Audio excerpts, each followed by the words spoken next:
ವಿಶ್ವವೈದ್ಯ ಅಧಿಕಾರಿಗಳ ಸುಮಾರು 400 ಹುದ್ದೆಗಳ ನೇಮಕಾತಿಯಲ್ಲಿ ಆಗಿರತಕ್ಕಂತ ದೊಡ್ಡ ಭ್ರಷ್ಟಾಚಾರ, ಸ್ವಜನ ಪಕ್ಷಪಾತ, ಒಂದೊಂದು ಪೋಸ್ಟ್ಗೂ ಸುಮಾರು 1.5 ಇಂದ 2 ಕೋಟಿ ರೂಪಾಯಿ ಲಂಚ. ಈಗಾಗಲೇ ಆಡಿಯೋದಲ್ಲಿ 80 ಲಕ್ಷ ರೂಪಾಯಿ ಅಡ್ವಾನ್ಸ್ ಬಗ್ಗೆನೂ ಆಡಿಯೋ ಬಂದಿದೆ. ಮತ್ತೆ ವಿದ್ಯಾರ್ಥಿಗಳೆಲ್ಲ ಕೂಡ ನನ್ನನ್ನ, ಸುರೇಶ್ ಕುಮಾರ್ ಅವ್ರನ್ನ, ನಮ್ಮ ಚಲವಾದಿ ನಾರಾಯಣ ಸ್ವಾಮಿ ಅವ್ರನ್ನೆಲ್ಲ ಭೇಟಿ ಮಾಡಿದ್ರು. ಅವರ ಅಳಲು ಏನು ಅಂತ ಹೇಳಿದ್ರೆ, ಇಲ್ಲಿ ಯಾರು ಹಣ ಕೊಟ್ಟಿದ್ದಾರೋ ಅವ್ರಿಗೆ ಮೊದಲೇ ಕ್ವಶನ್ ಪೇಪರ್ ಲೀಕ್ ಆಗಿದೆ. ಅವ್ರನ್ನ ಬೇರೆ ಬೇರೆ ಕರ್ಕೊಂಡೋಗಿ, ಅಂದ್ರೆ ಬೆಂಗಳೂರು ಹೊರವಲಯದಲ್ಲಿ, ಬೆಂಗಳೂರು ಸಿಟಿ ಕಾರ್ಪೊರೇಷನ್ ಇಂದ ಆಚೆ ಕರ್ಕೊಂಡೋಗಿ, ಅಥವಾ ಬೇರೆ ರಾಜ್ಯಕ್ಕೆ, ಆಂಧ್ರ ಪ್ರದೇಶ, ತಮಿಳುನಾಡು, ಇಲ್ಲೆಲ್ಲ ಕರ್ಕೊಂಡೋಗಿ ಅವ್ರನ್ನ ಕ್ವಶನ್ ಪೇಪರ್ನ ಕೊಟ್ಟು ಅವ್ರನ್ನ ಅಲ್ಲಿ ರೆಡಿ ಮಾಡಿ ಇಲ್ಲಿ ಅವ್ರಿಗೆ ಎಕ್ಸಾಮ್ ಬರ್ಸೋವಂಥದ್ದು. ಮತ್ತೆ ಇಲ್ಲಿ ಯಾರು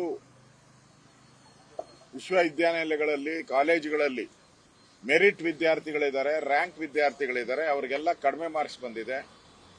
ಅಲ್ಲಿ ಓತ್ಲಾ ಹೊಡಿತಾ ಇದ್ದಂತ ಜನ ಏನಿದ್ದಾರೆ ಅವ್ರಿಗೆಲ್ಲ ಜಾಸ್ತಿ ಮಾರ್ಕ್ಸ್ ಬಂದಿದೆ ಅನ್ನೋದು ನೇರ ಆಪಾದನೆಯನ್ನ ವಿದ್ಯಾರ್ಥಿಗಳು ಮಾಡಿದ್ದಾರೆ.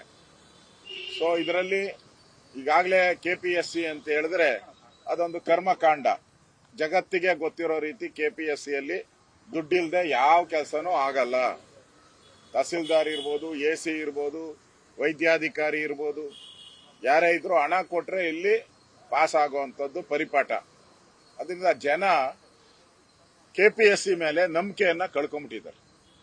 ದುಡ್ಡಿದ್ದವ್ರಿಗೆ ಮಾತ್ರ ಪೋಸ್ಟ್, ಹಣ ಇದ್ರೆ ಇಲ್ಲಿ ಹುದ್ದೆ ಸಿಗುತ್ತೆ ಅನ್ನೋದು ಜಗತ್ ಜಾಹೀರಾತು ಆಗ್ಬಿಟ್ಟಿದೆ, ನಂಬಿಕೆ ಕಳ್ಕೊಂಡ್ಬಿಟ್ಟಿದೆ. ಅದಕ್ಕೋಸ್ಕರ ನಾವು ಇವತ್ತು ಕೆಪಿಎಸ್ಸಿ ಚೇರ್ಮನ್ ಅವರನ್ನ, ಸೆಕ್ರೆಟರಿ ಅವರನ್ನ ಭೇಟಿ ಮಾಡಿ ಒಂದು ಬಾರಿ ಈ ಕೆಪಿಎಸ್ಸಿಯಲ್ಲಿ ನಡೀತಾ ಇರೋ ಕರ್ಮಕಾಂಡ ಒಂದು ಬಾರಿ ತೊಳಿಬೇಕಿದನ್ನ. ಪೆನಾಲ್ ಹಾಕಿ, ವಾಷಿಂಗ್ ಪೌಡರ್ ಹಾಕಿ ತೊಳೆದು ಜನಕ್ಕೆ ನಂಬಿಕೆ ಬರೋವಂತ ಕೆಪಿಎಸ್ಸಿ ಆಗ್ಬೇಕಿಲ್ಲಿ.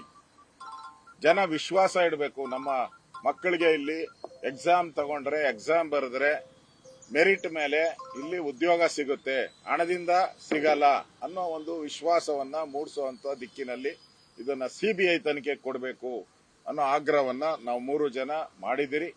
ಅವರು ಅದನ್ನ ಸಾವಧಾನದಿಂದ ಆಲಿಸಿದ್ದಾರೆ. ಮತ್ತೆ ನಾಳೆ ಒಂದು ಸಭೆ ಮಾಡ್ತಾ ಇದ್ದಾರೆ. ಅವ್ರದ್ದು ಕಮಿಟಿದೆಲ್ಲ ಒಂದು ಸಭೆ ಇದೆ. ಆ ಸಭೆಯಲ್ಲಿ ನಮ್ಮ ಲೆಟರ್ ಅನ್ನ ಇಟ್ಟು ಸಿಬಿಐ ತನಿಖೆ ಕೊಡೋದ್ರ ಬಗ್ಗೆ ನಾವು ಪ್ರಾಮಾಣಿಕವಾಗಿ ಪರಿಶೀಲನೆಯನ್ನ ಮಾಡ್ತೀರಿ. ನಮಗೂ ಬೇಜಾರಾಗಿದೆ.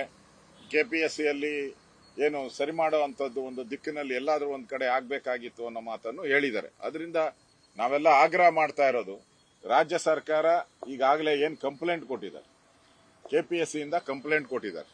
ಕಂಪ್ಲೇಂಟ್ ಕೊಟ್ಟ ಮೇಲೆ ಆಗ್ಲೇ ಅವನ್ನ ಬೇಲ್ ಮೇಲೆ ಬಿಡುಗಡೆನೂ ಆಗೋಗ್ಬಿಟ್ಟಿದೆ. ನಾನು ಕೆಪಿಎಸ್ಸಿ ಚೇರ್ಮನ್ ಅಧಿಕಾರಿ ಕೇಳಿದೆ, ಇದುವರೆಗೂ ಸುಮಾರು 4 ಕಂಪ್ಲೇಂಟ್ ಅಂತ ಕೊಟ್ಟಿದ್ದಾರಂತೆ ಕಳೆದ 1-2 ವರ್ಷಗಳಲ್ಲಿ. ಯಾರಿಗೂ ಶಿಕ್ಷೆನೇ ಆಗಿಲ್ಲ. ಕೆಪಿಎಸ್ಸಿ ಕೊಟ್ಟಂತ ಕಂಪ್ಲೇಂಟ್ ಅನ್ನ ಪೊಲೀಸವರು ತೆಗೆದುಕೊಂಡು ಕಸದ ಬುಟ್ಟಿಗೆ ಹಾಕ್ಬಿಟ್ಟಿದ್ದಾರೆ. ಎಲ್ಲ ಮಾತತ್ರ ಬೇಲ್ ತಗೊಂಡಿದ್ದಾರೆ, ಹಾಗೆ ಹೀಗೆ ಅಂತ ಹೇಳೋದು. ಒಬ್ಬರಿಗೂ ಶಿಕ್ಷೆ ಆಗಿಲ್ಲ. ಶಿಕ್ಷೆ ಆಗಿಲ್ಲ ಅಂತ ಹೇಳಿದ್ರೆ ಇಲ್ಲಿ ಕೆಪಿಎಸ್ಸಿಯಲ್ಲಿ ನಿರಂತರವಾಗಿ ಕರಪ್ಷನ್ ನಡೀತಾ ಇರೋದಕ್ಕೆ ಕಡಿವಾಣ ಹಾಕಕ್ಕೆ ಸಾಧ್ಯನೇ ಇಲ್ಲ. ಅದನ್ನು ಕೂಡ ಅವರು ಬಹಳ ನೋವಿನಿಂದ ಕೆಪಿಎಸ್ಸಿ ಅಧಿಕಾರಿಗಳು ಹೇಳಿದ್ರು, ನಾವು ಕಂಪ್ಲೇಂಟ್ ಕೊಟ್ರೆ ಏನು ಉಪಯೋಗನೇ ಆಗಲ್ಲ ಪೊಲೀಸ್ ಸ್ಟೇಷನ್ ಅಲ್ಲಿ, ಅದರಿಂದ ನಾವು ವಿಶ್ವಾಸ ಹೊರಟೋಗಿದೆ ಅನ್ನೋ ಮಾತನ್ನು ಹೇಳಿದ್ದಾರೆ. ಅದರಿಂದ ಈ ಎಲ್ಲಾ ದೃಷ್ಟಿಯಿಂದನೂ ಮುಂದೆ ಬರುವಂತ ಅಧಿವೇಶನದಲ್ಲಿ ಇದರ ಬಗ್ಗೆ ದೊಡ್ಡ ಹೋರಾಟವನ್ನ ನಾವೆಲ್ಲರೂ ಕೂಡ ಮಾಡ್ತೀರಿ. ಅದಕ್ಕೆ ಮುಂಚೆ ವಿದ್ಯಾರ್ಥಿಗಳು ಕೂಡ ಇವತ್ತು ಫೋನ್ ಮಾಡಿದ್ರು. ಹುಬ್ಳಿಯಿಂದ, ಧಾರವಾಡದಿಂದ, ಬೆಂಗಳೂರಿಂದ ನಾವು ಇದನ್ನ ಹೋರಾಟವನ್ನ ನಾವು ಪ್ರಾರಂಭ ಮಾಡ್ತೀರಿ. ಬೆಂಗಳೂರಲ್ಲಿ ಅಥವಾ ಧಾರವಾಡದಲ್ಲಿ ನಾವು ಪ್ರಾರಂಭ ಮಾಡ್ತೀನಿ ಅನ್ನೋ ಸೂಚನೆಯನ್ನು ಕೊಟ್ಟಿದ್ದಾರೆ. ಸರ್ಕಾರ ಇನ್ನಾದರೂ ಎಚ್ಚೆತ್ತುಕೊಂಡು ಕೂಡಲೇ ಇದನ್ನ ಸಿಬಿಐ ತನಿಖೆ ಆಗೋ ರೀತಿ ಸರ್ಕಾರ ಕ್ರಮ ವಹಿಸಬೇಕು. ಇಲ್ಲ ಅಂದ್ರೆ ಇದು ಬೀದಿಯ ಆದಿಗಳ ಹೋರಾಟ, ದೊಡ್ಡ ಹೋರಾಟ ಆಗಿ ಸರ್ಕಾರನೇ ಬೀಳುವಂತ ಪರಿಸ್ಥಿತಿ ಬರ್ತೈತೆ. ಅದರಿಂದ ನಾನು ಡಿ.ಕೆ. ಶಿವಕುಮಾರ್ ಅವರೆಲ್ಲದಕ್ಕೂ ಒಂದು ಕೆವಿಯಟ್ ಹಾಕೊಂಡ್ಬಿಡ್ತಾರೆ. ಅವರು ಕೆವಿಯಟ್ ಮುಖ್ಯಮಂತ್ರಿ.